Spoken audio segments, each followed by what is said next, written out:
Hello, Shrewdness. Welcome back. We're going to be doing another episode of our Impact Rookies for Guillotine Fantasy Football.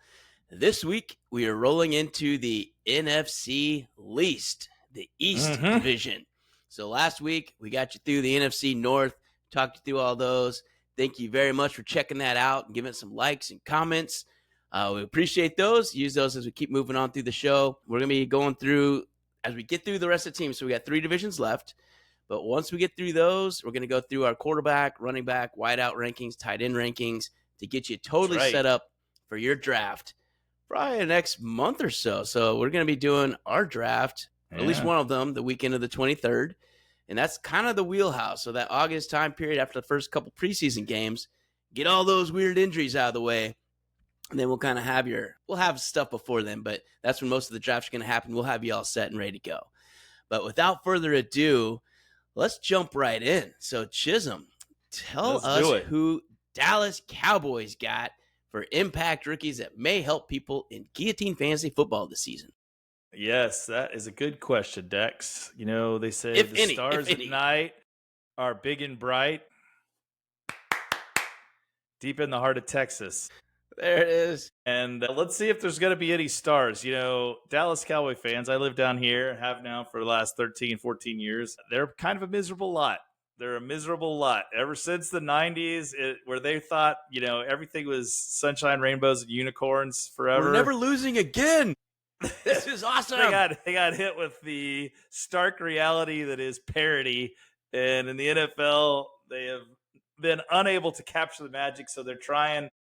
They still got all their hope in one Dak Prescott, so he'll be back leading the team. But they have stocked up a little bit. They did mostly defense this year.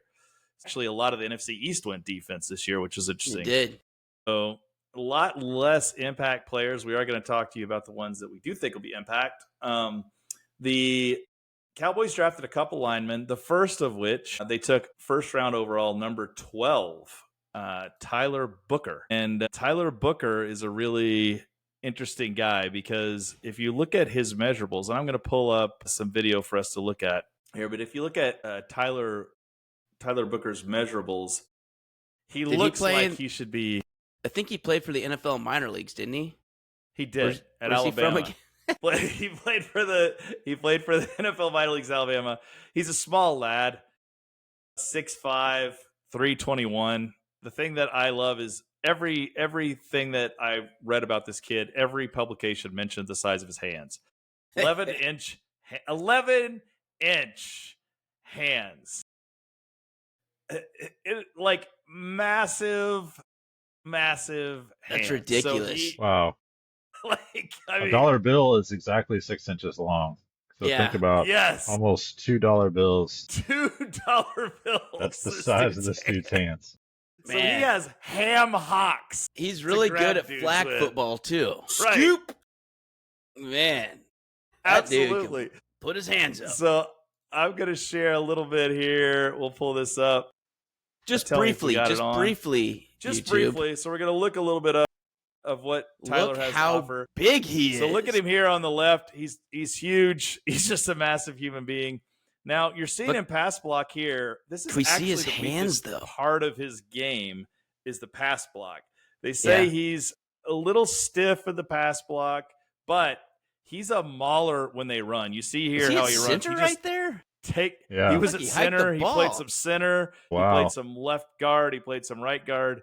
He's a massive. That's a few of our mover. clips. We'll go ahead and get that off. Boom! Oh That's my it. gosh! So he is definitely the kind of guy who can open holes. The thing that is interesting about him, though, is he going to be okay pass blocking? He's a little bit of a reach this early, but pedigree. If he was a top 10 lineman coming out of high school. Jeez. He played for Alabama. He's been good a long time. He's been good a long time. So I think it will help their run game, especially. So as we're thinking about this next guy, Jadon Blue, who is a running back from Texas. So he didn't have to go far. 5'9", 196 pounds, ran a 4.38 40. Here's something I didn't like about Jadon.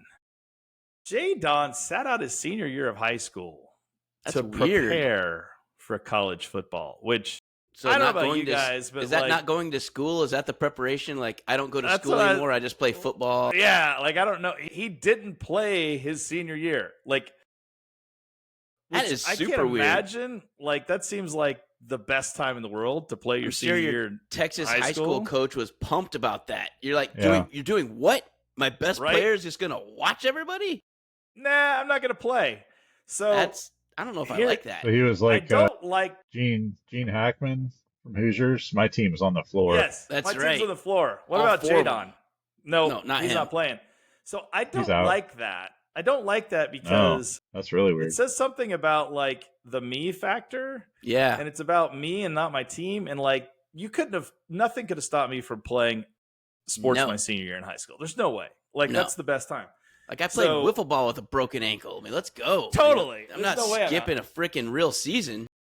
But here's the bright side. The bright side of Jadon Blue sitting out his senior year, and then he was a backup his freshman and sophomore years.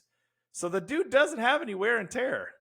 He has one season of college football where he was the guy, his junior year, and he was the lead back. So he hasn't been hit a lot. He hasn't gotten a lot of carries. He should be relatively fresh. The downside is No experience. he does. Yeah, he hasn't. He run hasn't that been much. hit a lot. Yeah. He hasn't been hit a lot. He does have a little bit of fumble-rooski problems, probably because he's not used to getting hit a lot. Yeah. And he's a little bit limited. I don't see, as I was looking at this guy, I don't see him as anything outside of a receiving option out of the backfield at the pro level. I don't think he's going to be able to carry a load.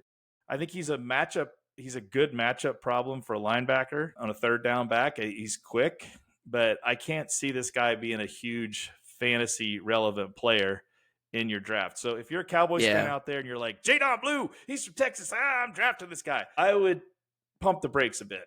I don't think he's going to come through like that. He's also third string on the depth chart. So they got Javonte Williams from Denver.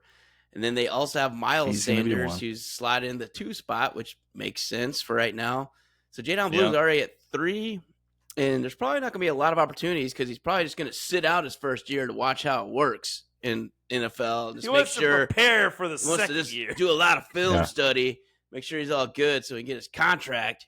But I don't know. All those things are really painting him in a negative light for me. I don't even like it when people skip bowl games. When they skip bowl games, I get kind of mad. I don't either. Skip a whole season in high school? Come on, man. If you were on my high school team and you did that, I'd have some choice words for you. I'd say that. Especially in Texas. I mean, right? Yeah. That is not the spot for Friday Night Lights to sit out when you're healthy.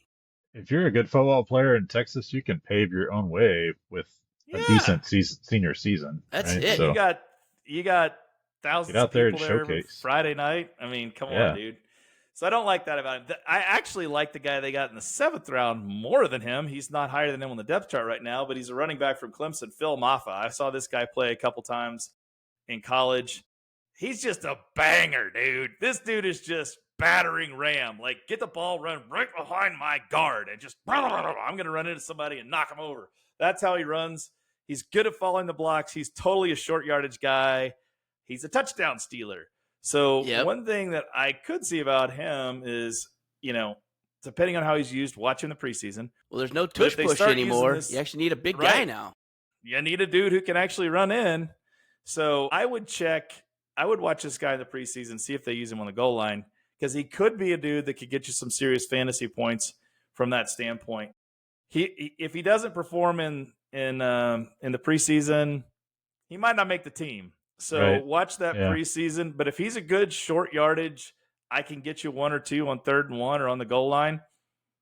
Might be worth a flyer later on, especially if you think the Cowboys are going to put up some points. So that's who they got. I think he's 4th on the depth chart now. Is that right, Dex? Yeah, it is. And he's like Chisholm was saying, he's 6'1", 234. Like, he's a big running back. Like, he's a linebacker playing running back is what he is. 234 is legit. He's 4 inches taller and 40 pounds more than Jadon Blue. Approaching Derrick Henry type. Substantial. Weight. Yes. Yeah. He's a big dude, and he played for Clemson, so he played against good competition. He's just not shifty. He's not going to, put up tons of yards. So yeah, that size that's doesn't what need Dallas to be shifty. got.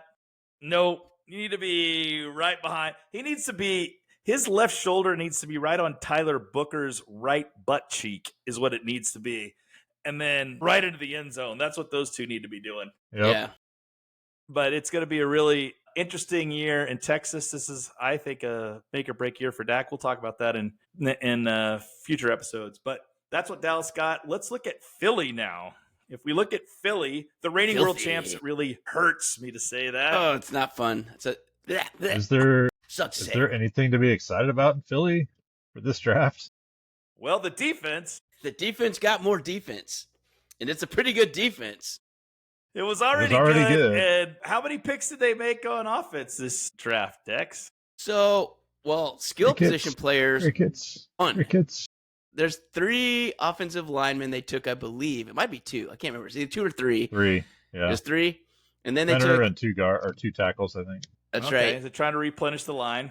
And then they're already getting Jalen Hurts' future. Okay, I don't know if that's true. But they took in the 6th round. You almost said that without laughing. I know. I couldn't do it. I had to try and say it fast. It didn't work.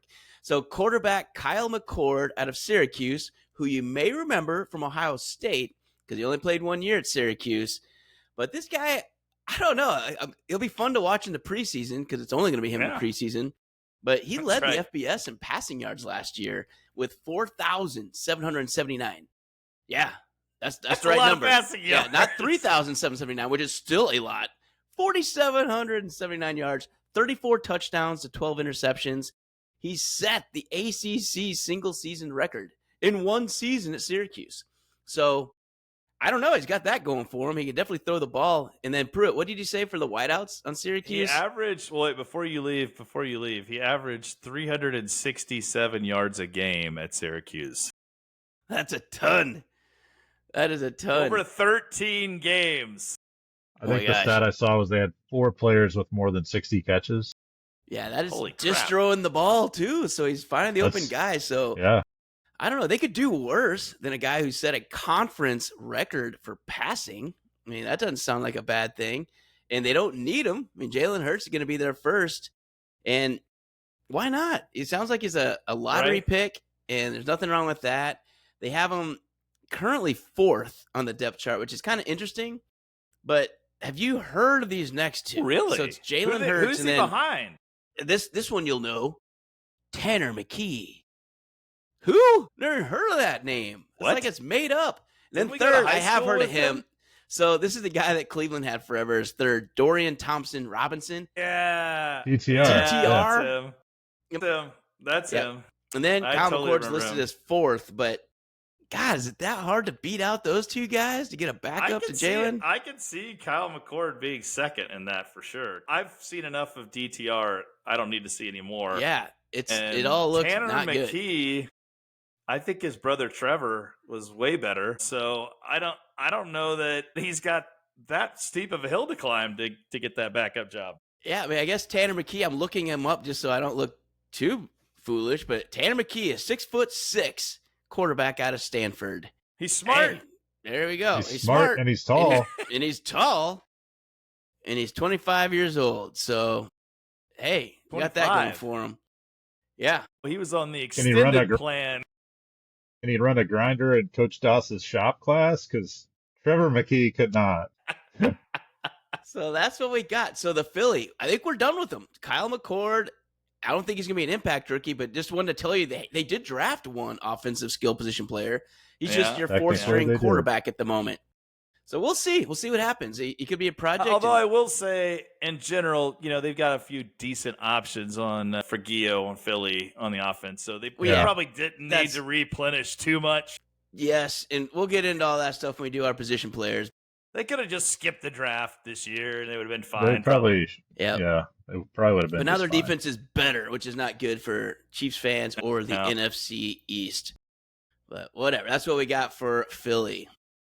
And then that takes us to the up-and-coming. Well, they have to be up-and-coming, right? At some point. When you're dead last all the time, you got to be up-and-coming. bottoming out. They're bottoming out. The bottoming out New York Football Giants. Yeah. Next. So let's talk about them. Has Brian DeBoll and the New York Giants hit rock bottom? We'll find out this year. So they were 3-14 last year. After kind of we thought they might be better. They were not better. They were not better at all. So what did they do? 3rd overall pick. They made a smart pick. They went back to kind of Giants football. They took the best pass rusher in the draft, Penn State edge Abdul Carter. And yeah, he's not going to help your Guillotine team, except he might get the ball back for the offense. So if you're a Tyrone Tracy owner or a Malik Neighbors owner, you're going to like Abdul Carter's on the Giants because he's going to sack, strip, fumble some dudes and blow up some plays. And it's going to look a lot like the Giants football of old, in my opinion. Yep, that's right.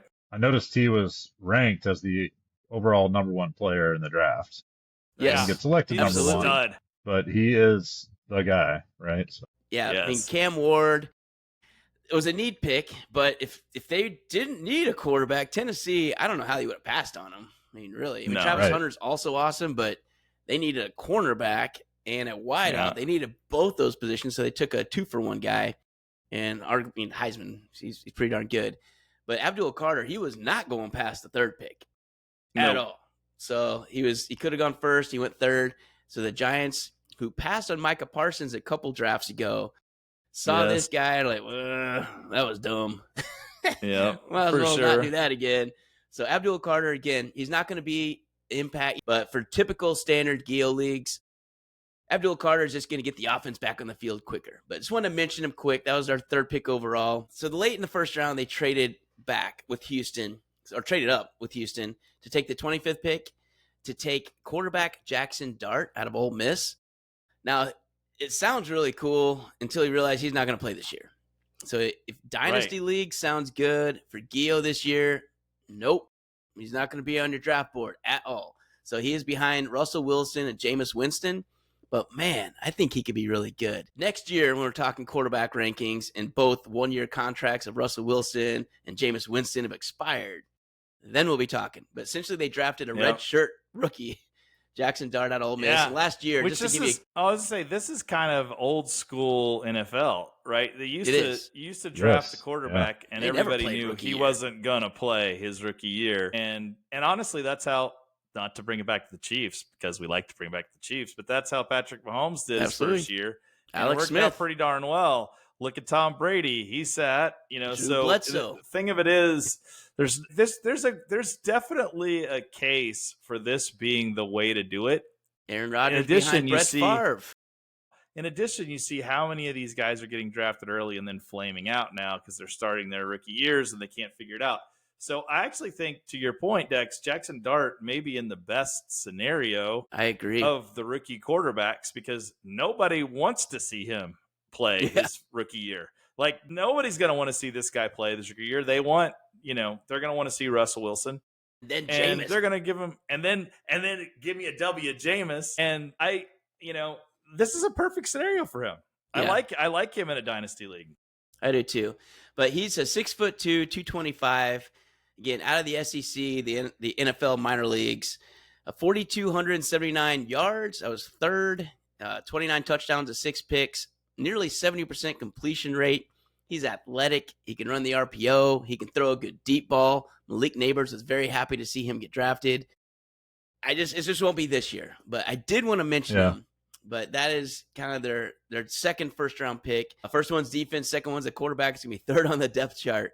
But that's what we got first and second. But here's one that could actually potentially be useful this year in Geo, depending on what happens. Cam Skattebo, Arizona State. I do like this guy. Yeah, and he was in the running. He was in the talks for Heisman, and he was really fun to watch. And he was doing his own Heisman poses and everything, and his teammates. But this guy, 1,700 yards. That was second. 5.8 yards per carry, 21 touchdowns. And that's pretty good. But then you look at it, he had 45 catches for 605 yards. I mean, just pulling up some video clips right now. But this guy is unbelievably tough. This guy. He just looks like Mike Allstott when he's running. If you remember him back in the day from Purdue. totally reminds me of I think Mike he's a reincarnation. I don't know if he's Mike Allstott's kid or not. Just changed the last name, but look at this bulldozer just thunder punch people. And I love watching him play. Does. Here he is again. He's not running from contact. He's got such good balance. He's got such good balance.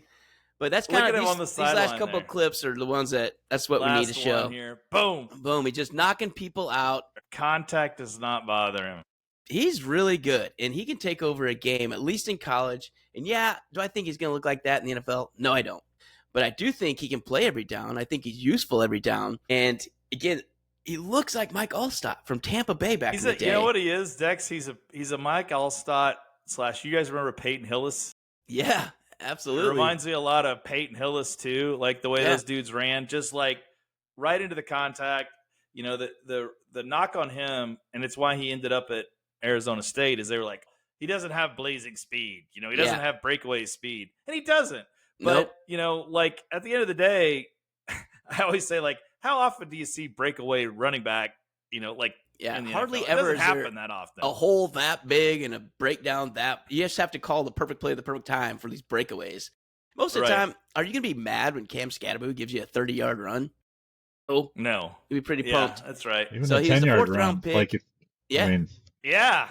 Absolutely. But a 4th round pick, and he's going to be behind Tyrone Tracy and Devin Singletary on the depth chart.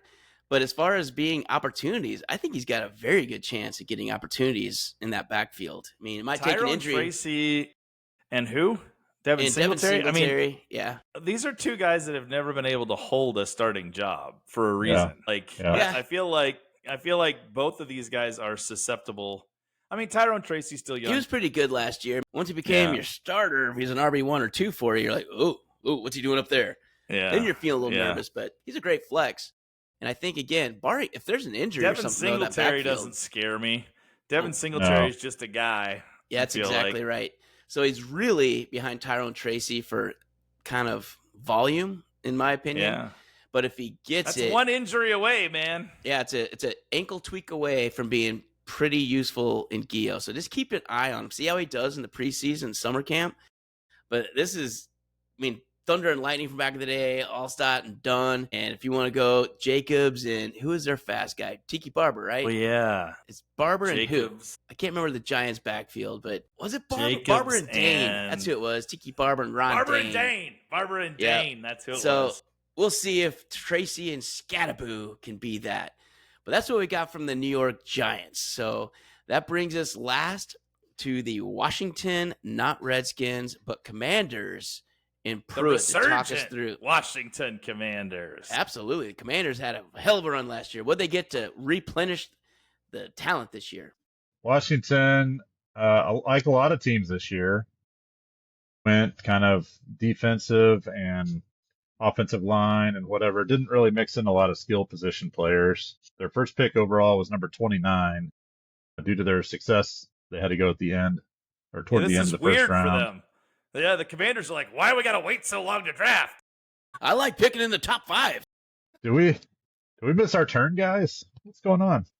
But at number 29, actually, they got a great pick, in my opinion. Josh Connerly Jr. from Oregon, 6'5", 311. He was a left tackle at Oregon, but they're planning on using him as a right tackle in the NFL. Okay. Because they signed Laramie Tunsil to be their left tackle. Yeah. With the addition of Tunsil and left guard that they already had, Nick Allegretti, former Chief, and now you put this guy on the right side, they're going to have a pretty strong offensive line. Yeah. Jaden Daniels like, I'll take this. I always like it when they take a left tackle too and move him to right tackle, because I feel like that transition can happen. Like the left tackle is always the best dude on your line. Yeah. Yeah. And he can usually move to right tackle. When you try to do the opposite, it doesn't usually work so well. The Chiefs tried that a couple years ago. Left guard to left tackle really can be problematic. That doesn't work right either. Yeah. But we have some experience with that left too. Tackle in the Big Ten, he can make that shift, I think he's they said he's projected to start at right tackle in place of Andrew Wiley, who was also a former Chief. Okay. And was pretty successful for the Chiefs for several years. He was. As a right tackle. If he's your backer, you're doing pretty good with your line. They're getting some depth. They also said that Josh Connerly is athletic enough to be a guard, to fill in as a guard. He's quick enough. He can pull out for run blocks and Yep. stuff like that. So Okay. they're saying he could actually, like if Allegretti went down or struggled or something like that, he could also, he's versatile enough to step in as a left guard. So anyway, I thought it was Okay. a kind of a diamond in the rough, late first round pick. Good size. I don't know if I said it before, but 6'5", 311. So Yeah. he's Kind of capable. small up there, really. He's not even 390. Right. Not the 334 bruisers that Right. everybody seems to be picking up this year. Oh my gosh. He's a svelte 311. Similar to other teams we've covered, I won't necessarily help your fantasy team directly, but that should translate to better protection for Jaden Daniels. They seem to be better doing run stuff the blocking. right way over there in Yeah. Washington. It seems like Yeah. it's going to make for a little run here. It is. Then they went with other like defensive players, I think, in the second, third rounds. So their other skill position I really wanted to talk about, and the guy I'm most excited about, is fourth round pick Jalen Lane out of Virginia Tech. 128th overall, 5'10", 191. So he's I'd say kind of average size NFL receiver. But he has great speed, a 4.34 at the combine. And they were fast. See a little commenting. bit here. Oh, Good there it They catch were is. behind commenting him. that he was in the top 3 of all wide receivers in like 5 or 6 different categories at the combine. So he really showed off well at the combine. Also done some punt returning here. Oh, look at that cut. The more you watch this guy, you'll see him break at least one tackle on almost every play. Like he's a little bit quicker than Deebo Samuel, maybe not quite as powerful, Yep. but that's who I immediately thought of because they said he's super versatile. He was one of just a small handful of players last year that caught a touchdown pass, ran for a touchdown, threw a touchdown pass, and returned a punt for a touchdown. Love that. Love those Jeez. guys. The return to the punt for a touchdown is the hardest one. You have to have an actually sure. fast guy Yeah. that's For elusive sure. and run through people. So they're excited about his hands. He's got big hands for a 5'10" guy, not probably Does the he have 11-inch hands. 11-inch hands, though. I don't like- think we talked anyone else about- does. This is like 11 inches of a hand. That's so stupid looking. Hey guys, high five, and you just eat your arm. But He Yeah. high tens. Yeah, he does. you With gotta one do hand. this. So right now, Jalen Lane is listed as a second stringer behind Debo and Terry McLaurin. So that's really only a 3-week wait. Yeah. So until one of those guys gets hurt, You won't even get to Totally. October. Right? but he is projected to be their starting punt returner. So he could be at least an exciting guy to watch and potentially make a name for himself there.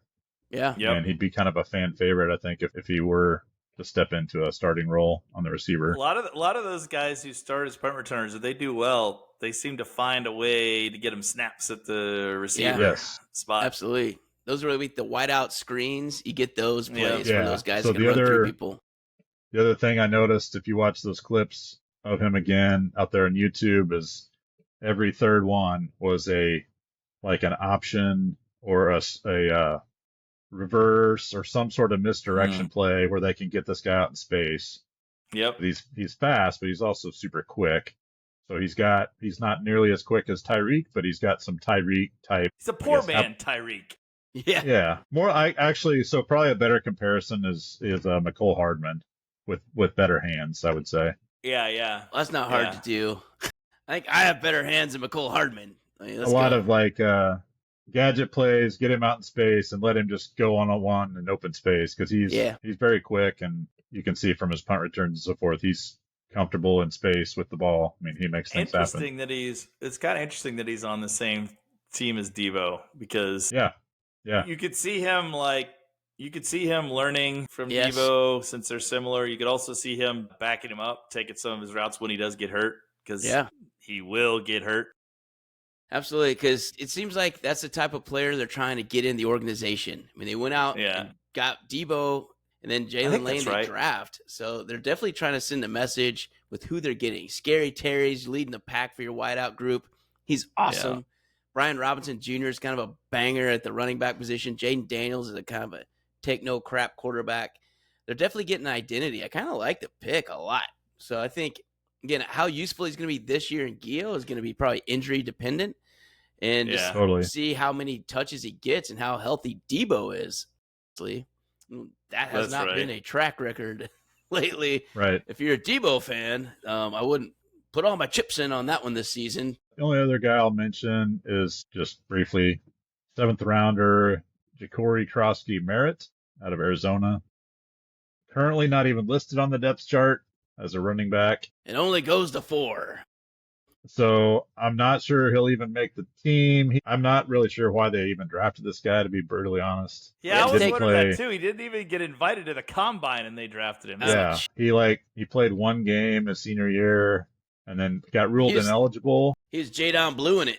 Jadon Blue at least chose to not play. I think this guy was like, no. He was also the backup on his high school team. So. I am currently Googling Krosky-Merritt front office commanders to see if he has some sort of relatives.